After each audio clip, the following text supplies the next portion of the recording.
기로는 58페이지에 해당되는 제3장을 보시겠습니다. 서가모니 부처님은 어떤 분이고 어떻게 사셨는가, 그 소제목으로 부처님의 생애와 전법에 대해서 나와 있습니다. 오늘은 이 부분을 공부할 차례입니다. 자, 지난 시간에 우리 공부했던 걸 좀 살펴보고 오늘 부분을 시작을 할 텐데요. 지난 시간에 이제 우리가 2장 불교에서 무엇을 믿고 이룰 것인가 라는 부분을 봤습니다. 믿음의 대상이 중요합니다. 그러니까 불교가 종교이기 때문에 이제 무엇을 어떻게 믿을 것인가 이 문제가 되겠죠. 그런데 이제 믿음의 대상이 불교에서는 확고하게 나와 있습니다.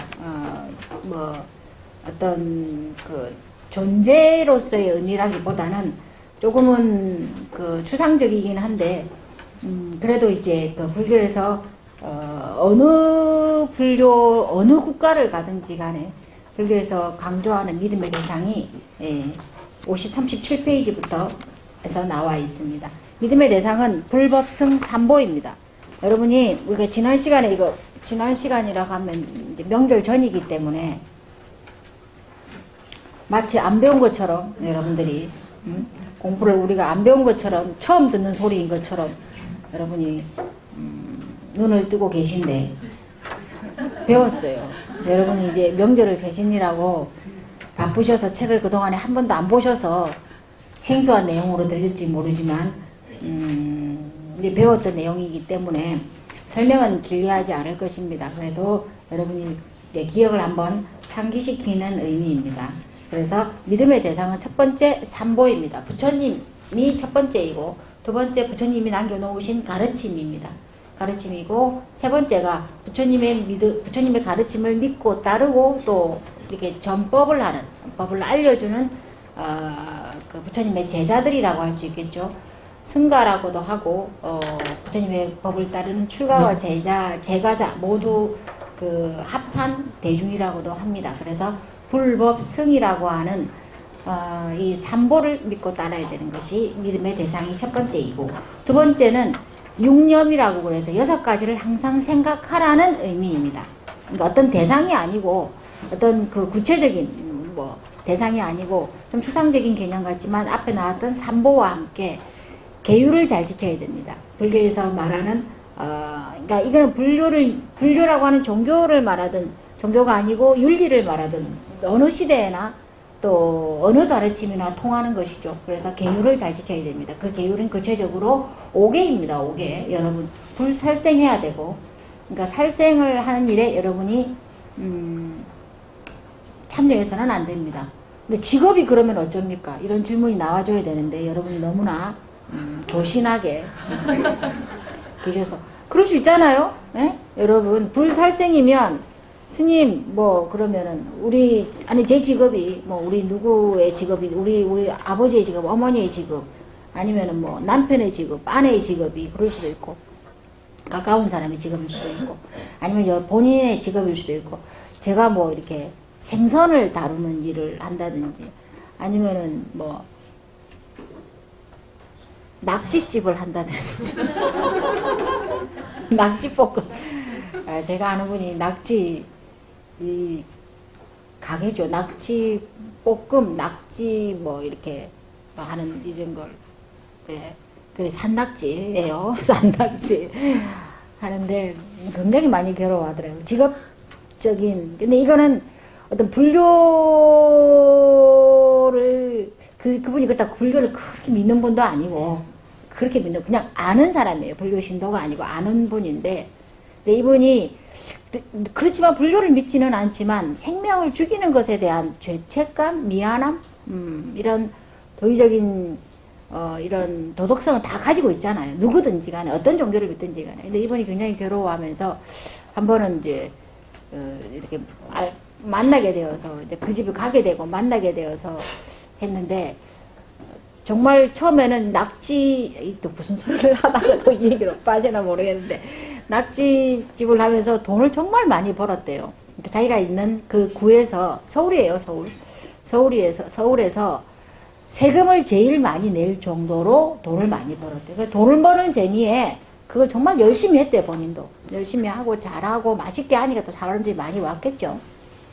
그렇게 했는데 어느 순간부터는 그 낙지가 자기 손에 의해서 죽는 걸 이제 견딜 수가 없게 되더랍니다. 그래서 2차 대제 핑계를 대어서 주방장을 썼대요. 이제 자기가 직접 요리를 안 하고 주방장을 쓰고 막. 근데 좀 지나고 나니까 이 주방장도 이제 그렇게 하기 싫다는 거죠. 자기가 하기 그럼 어떻게 하는 거예요, 도대체가? 낙지불 문을 닫아야 됩니까? 어쩌야 됩니까? 그 즈음에 저를 만난 거예요. 어떻게 하겠습니까, 여러분 같으면? 그 장사 잘 되는 낙지집을 문을 닫아야 돼요? 어째야 돼요? 대답을 해보세요. 이거는 뭐 정답이 있는 질문이 아니잖아요. 네? 네. 정말. 네?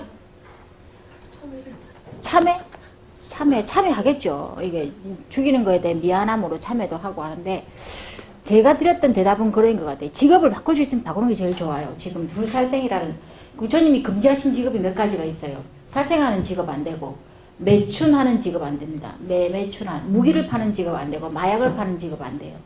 이런 직업들은 직업을 바꾸는 게 제일 좋아요.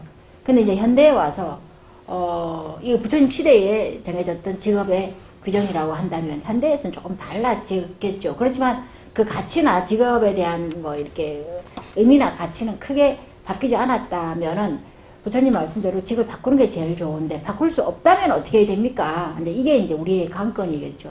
그럴 경우에는 말씀하신 바대로 참여를 좀 많이 해야 됩니다. 생명, 자기에 의해서 생명이 이제 손상이 되는 거기 때문에 참여를 많이 해야 되고, 두 번째로는 그 참여에 맞게 보시를 많이 해야 돼요.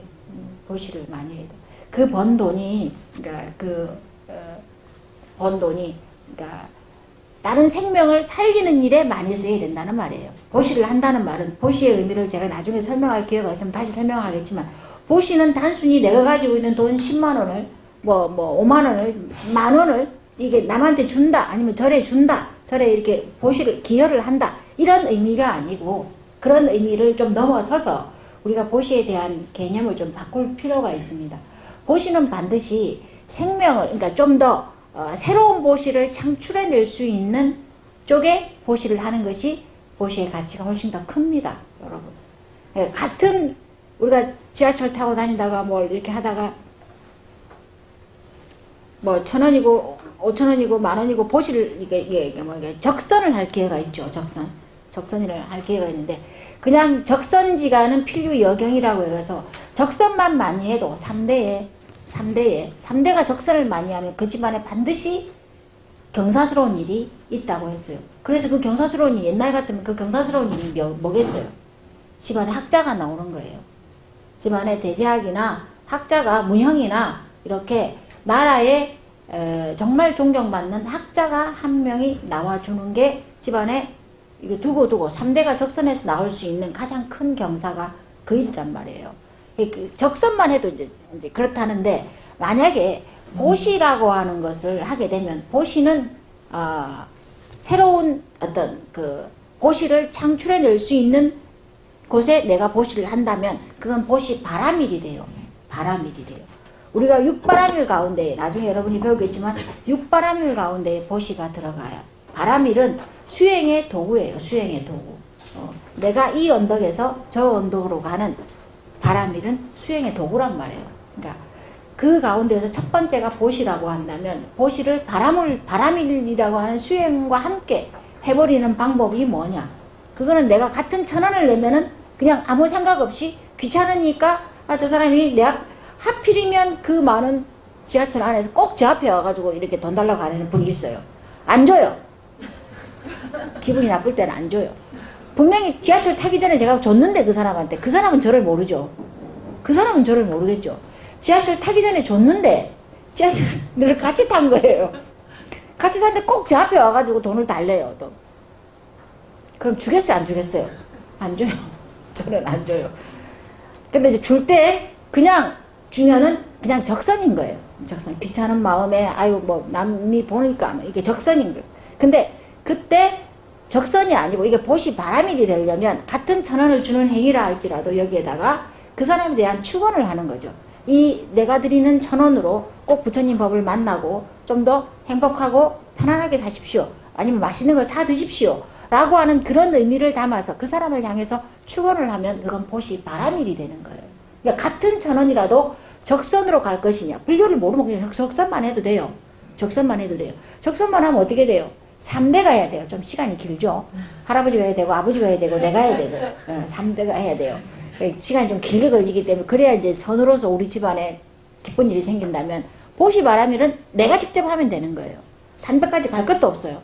그래서 그를 향한 이 적선보다 넘어선 보시바라밀로서 이 같은 금액의 돈이라면 보시를 하는 것이 훨씬 더 가치가 있고 또 하나는 아까 말씀드린 대로 보시는 새로운 보시를 창출해낼 수 있는 존재에게 하는 게 가장 좋아요.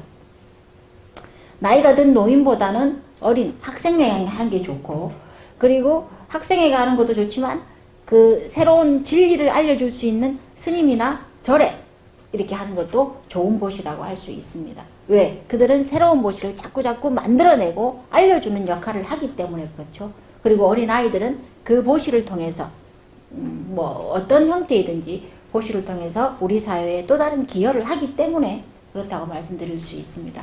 그래서 이렇게 보시를 하는 게 생명을 생명을 통해서 돈을 버는 사람 입장에서는 참여를 하고 보시를 새로운 보시를 자꾸자꾸 해나가는 게 가장 현명한 방법입니다. 직업을 바꿀 수 없다면 그래서 살생하는 직업은 바꾸는 게 제일 좋고 바꾸지 못한다면 이와 같은 방법으로 그것을 대체하는 게 그 다음 방법이라고 할 수 있습니다. 그래서 계율을 지킬 때인데 불살생을 해야 되고 불투도 뭐 훔칠 일은 별로 없죠. 우리 시대에. 근데 이제 훔친다는 범위를 좀 넘어서야 되죠. 뭐 사기를 치는 것 역시 훔치는 거죠. 직장에서 공금을 횡령하는 것 역시 사기를 치는 겁니다. 뭐 이렇게 어쨌거나 그와 같은 일. 불살생, 불투도, 불싸움, 불망어, 불음주까지 5개의 계율을 잘 지키겠다고 항상 생각하는 게 육념 가운데 4번째이고 그 다음에 5번째가 아까 전에 말씀드린 보시를 하는 겁니다. 아깝지 않은 건 아무것도 없어요. 근데 이 아까운 마음을 넘어서서 그에게 흔쾌한 마음으로 줄 수 있는 것은 보시 바라밀이 되기 때문에 그래요. 저와 함께 저들과 함께 내가 함께 살아야 되는 존재라는 것을 알기 때문에 가능한 거란 말이죠. 그래서 그게 안 되면 10원을 주어도 100원을 주어도 1000원을 주어도 아까워요. 아까워요. 그 돈이면 내가 뭘 할 수 있는데 라고 하는 이런 아까움, 간탐심이 생기죠. 아낄 간자에 아끼고 더 축적하고 싶은 그런 마음이 있기 때문에 우리는 보시를 못하는 거란 말이죠. 그러니까 보시를 하는 것이 6년 가운데에 5번째에 해당이 됩니다. 그래서 항상 보시할 궁리를 해야 돼요. 어디에 불사를 한다. 어떤 사람이 아프다. 어떤 사람이 가까운 사람들한테 제발 보시하세요, 여러분. 어떤 분이 명절도 지나고 했으니까 또 농담을 좀 하면서 시작을 해요. 어떤 분이 철도청을 다니다가 퇴직을 하셨어요. 제가 아는 거사님인데 철도청을 다니다가 퇴직을 하셨어요. 그래서 이제 연금이 나오는 거예요. 연금이 계속 나오는 거. 근데 이제 가만히 보아하니 이제 그 집안의 돈 관리를 그 거사님이 하시는 것 같아요. 연세가 한 67 정도 됐고 불교를 공부한 지는 62살 때부터라니까 한 5년쯤 된 거죠. 근데 정말 불교 공부를 62살 퇴직을 하셔요. 정년 퇴직을 하시고 뭐 조기 퇴직을 하시는지 어떤지는 모르겠지만 그래서 불교 공부를 한 지 한 5년쯤 됐고 뭐 이래가지고 공부를 아주 열심히 했어요. 인천에서 저기 제가 강북에 있는 화계사에서 강의할 때니까 인천에서 화계사까지 지하철을 타고 오는 거예요. 오는데 2시간, 가는데 2시간, 공부하는데 2시간. 그러니까 아침에 일주일에 한 번씩을 꼭꼭 5년을 하는 거예요. 여러분처럼 기초반부터 대학원, 경전반까지. 제가 그때 경전반을 가르쳤으니까. 그렇게 하시는데 이 거사님이 정말 열심히 공부도 하시더라고요.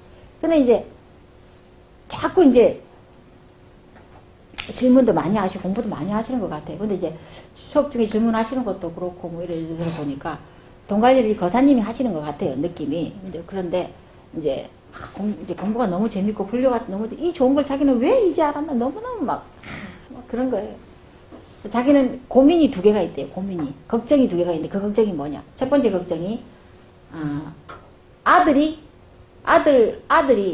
그 불교를 믿지 않는다. 아들이 불교를 믿지 않는다. 두 번째, 와이프랑 같이 절에 오고 싶은데 와이프도 고스톱만 치지 절에 오지 않는다. 절에 오지 않는다. 자기는 집에 가서 그러면 자기가 모범적인 가장이 아니냐. 모범적인 가장이다. 집에 가서 자기 열심히 기도하고 경전 공부하는 걸 보여준다. 자식들한테 보여준다. 근데도 이 새끼들이 아버지 뭐 하세요 소리도 안 하고 뭐 와이프도 소 닭 보듯이 한다. 자기 너무너무 속상하다는 거예요. 그래서 어떻게 하면 좋겠냐 저한테 이제 이렇게 상담을 하는 거예요. 그래서 스님 꼭 차를 한 잔 사드리고 싶고 스님 꼭 뭐 밥을 한 개 사. 그래서 제가 그랬어요. 돈 관리를 거사님이 하시면은 아들을 첫 번째 아들을 절에 오게 할 수 있는 방법이 뭐겠어요? 거사님은 몇 살 때 불교를 공부를 하셨냐고. 자기 62살에 공부를 했다는 거예요. 아들 몇 살이냐? 35살쯤 됐다는 거예요. 그러면 거사님도 62살에 불교를 만나서 이렇게 좋은 걸 아는데 아들도 62살이 될 때까지 좀 기다려주세요. 어?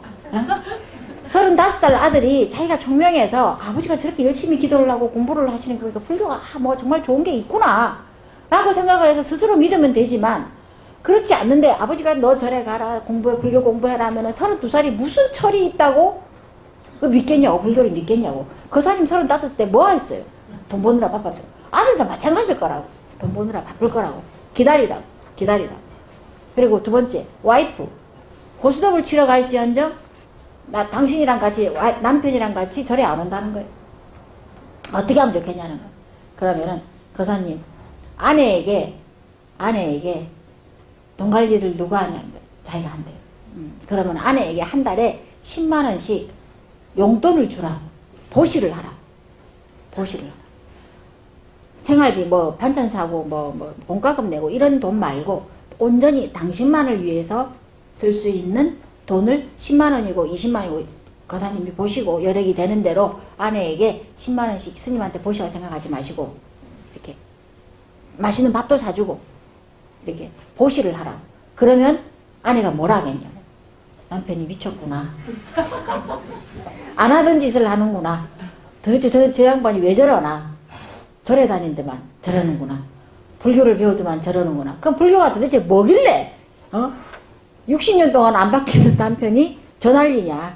그거 생각할 거 아니야. 그러면 자연히 남편이 뭘 하는지 뭐 어떻게 하다가 저 사람이 마음이 저렇게 바뀌었는지 저 인색한 사람이 마음이 저렇게 바뀌어서 나한테 한 달에 10만 원씩 나를 위해서 쓰라고 이렇게 돈을 탁탁 주니까 너무나 신기해서 남편의 변화에 아내가 궁금해하고 같이 공부를 하고자 어쩌면 같이 손잡고 절에 올지도 모른다고. 그러니까 엄한테 보시하지 마시고 엉뚱한테 보시하지 마시고 가족한테 보시하시라고. 가족한테 보시하는 게 가장 빨리 포교를 할 수 있는 방법이라고. 거사님의 걱정을 가장 빨리 덜 수 있는 방법이라고. 저는 그렇게 얘기를 했어요. 그러니까 여러분 보시라는 것을 꼭 절해야 된다. 뭐 이렇게 생각하지 마시고 여러분 가족들에게 가까운 가족들에게 선물을 하든 어떤 형태로든지 보시를 하는 것도 왜 그러니까 여러분이 닫혀있던 마음이 열렸다는 표현이 되기도 하는 것입니다. 그러니까 그런 보시가 또 6년 가운데의 5번째입니다. 그 다음에 6번째가 생천입니다.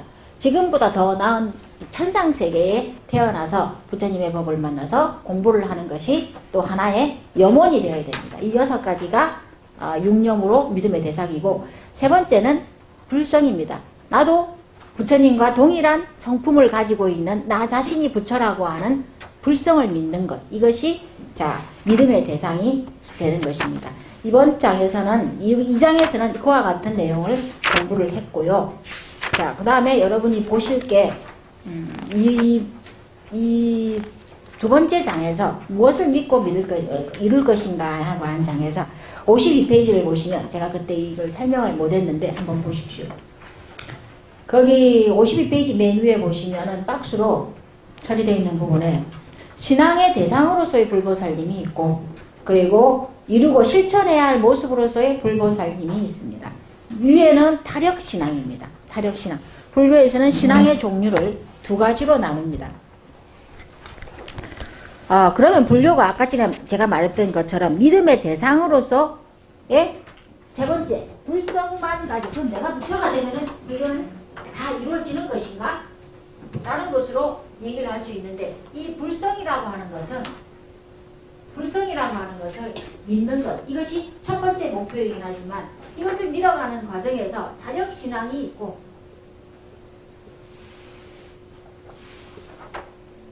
그 다음에 타력신앙이 있습니다.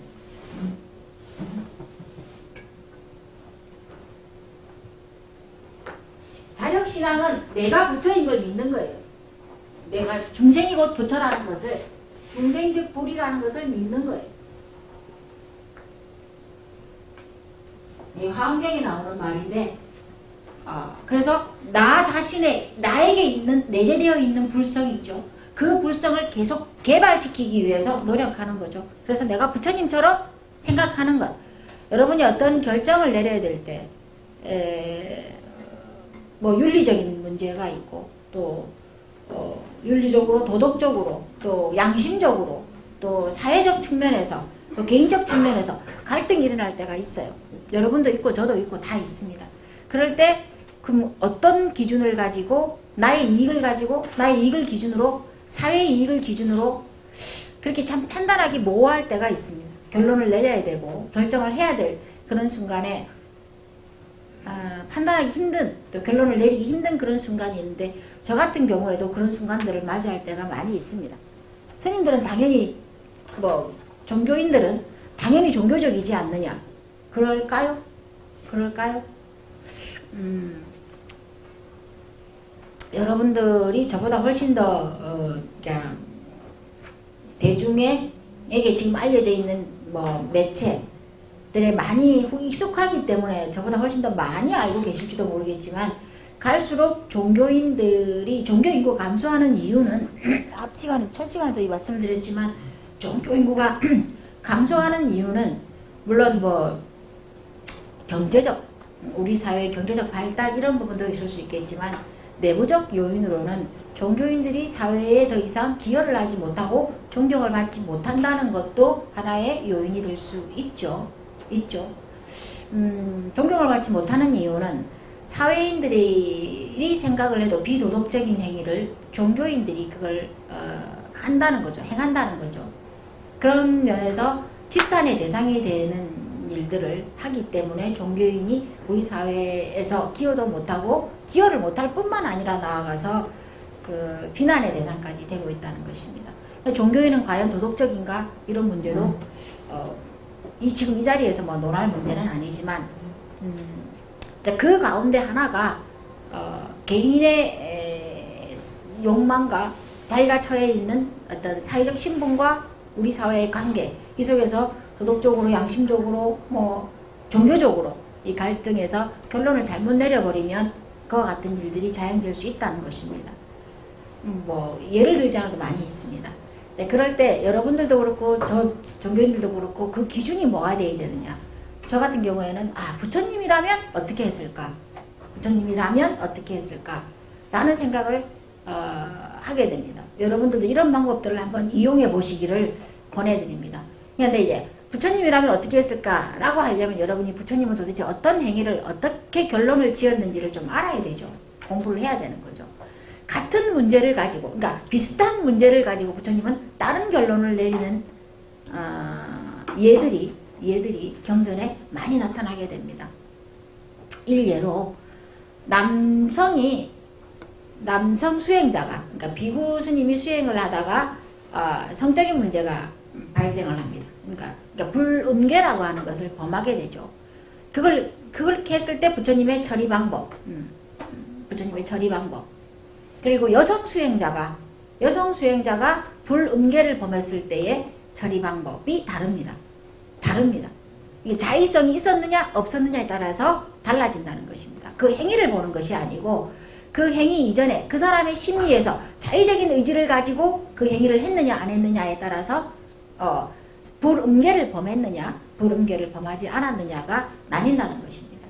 그러니까 부처님의 가르침을 좀 이해를 하게 되면은 충분히 정말로 현명한 판단이고, 지금 현대 법률적으로도 이러한 판단이면은 억울한 사람은 없겠다 싶을 정도로 부처님이 현명한 판단을 많이 내리시는데, 그런 것들이 경전에 곳곳에 나와 있습니다. 율장에 곳곳에 나와 있고 경전에도 그대로 인용되고 있습니다. 그래서 그런 것들을 보면 여러분들이 나에게 있는 뭐 어떤 이렇게 중생심이라고 하는 것들을 제어해 나가면서 나에게 있는 부처님의 마음과 같은 불성을, 부처님과 동일한 성품이라고 하는 불성을 발현시켜내고자 노력하는 것이 자력신앙입니다. 자력신앙. 그래서 내가 스스로 부처가 되는 것. 중생이 곧 부처로서의 역할을 하겠다고 스스로를 계속 끊임없이 나에게 있는 불성을 밖으로 표출시켜 나아가는 것, 노력하는 것. 이것이 자력신앙이라고 한다면, 타력신앙은 좀 다릅니다. 타력신앙은 우리가 알고 있는 수많은 보살들이죠. 관세음 보살을 비롯해서 관세음 보살, 뭐 지장보살, 이 수많은 보살들이 등장을 합니다. 이제 대승불교로 가면서 수많은 보살들이 등장을 해서 보살들이 부처님의 역할을 나누어서 하는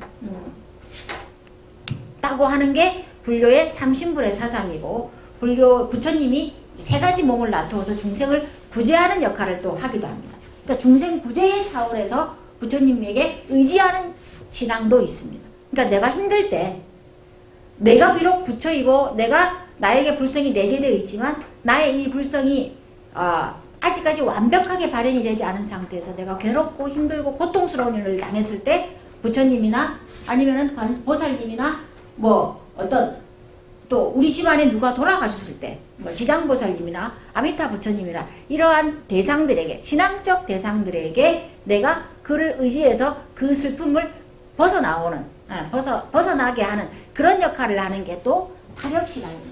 그래서 이 타력신앙도 불교의 한 부분입니다. 그래서 이 나에게 갖추어진 불성을 드러내는 자력신앙이 있고, 그리고 내가 의지해서 기도로서 또 수행으로서 믿고 의지할 대상으로서의 대상이 있다는 것입니다. 그것을 타력신앙이라고 하는데, 그 52페이지를 보겠습니다. 자, 신앙의 대상으로서의 불보살을 보시면, 불보살님은 여기가 이제 타력신앙입니다. 신앙의 대상으로서의 부처님이나 보살님의 역할을 말합니다.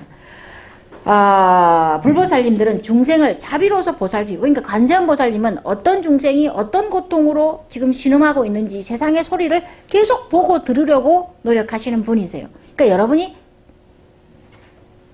살아가시다가 고통스러운 순간, 괴로운 순간은 이제 기도로서, 수행으로서 부처님이나 보살님이나 저런 분들에게 의지하고 그 고통의 순간들을 이제 건너 나오는 그런 역할을 하시는 분이기 때문에 중생을 자비로 보살피고 구원해 주기를 위해서 원력을 세우신 분이라는 말씀입니다. 그러니까 반드시 우리는 그에게 의지를 해도 된다는 것입니다. 그래서 우리에게 힘과 용기를 주기 위해서, 또 새로운 삶을 살게 하기 위해서 우리를 끊임없이 보살펴주는 역할을 하시는 분이 불보살님의 역할이기도 하고, 밑에 있는 것은 자력신앙입니다. 내가 나의 불성을 발현시켜서 부처가 되는 것입니다. 그래서 이루고 실천해야 될 모습으로서의 불보살님의 역할이 있습니다. 자, 이렇게 해서 신앙으로서의 믿음의 대상은 이제 말씀드린 바대로 세 가지가 있고, 그 세 가지 중에서 불보살님으로 보자면 자력신앙이 있고 타력신앙이 있다는 것입니다. 만약에 불교에서 타력신앙이 없다면 수많은, 지금 이 순간에도 봉헌사에서 수많은 사람들이 각각의 정각에서 기도를 하고 있단 말이에요. 가족의 평안을 위해서, 아들의 시험을 위해서, 딸의 취직을 위해서, 남편의 건강을 위해서, 뭐 아내의 뭐 행복을 위해서, 우리 가족의 건강을 위해서 기도하고 있는 수많은 사람들은 지금 그럼 누구를 위해서, 누구에게 기도를 하는 것인가? 다 이제 여기 나와 있는 타력신앙으로서, 신앙의 대상으로서 우리의 고통을 구원해주는 불보살들에게 타력신앙으로서 기도를 하고 있다는 것으로 아시면 되겠습니다. 자, 그렇게 해서 넘어가고 오늘은 58페이지에 보시면, 자, 그러면 이제부터는 서가모니 부처님이라고 하는 존재에 대해서 좀 알아야 합니다. 서가모니 부처님의 생애와 그가 어떻게 법을 펼치고 일생을 살았는지에 대해서 좀 살펴보기로 하겠습니다.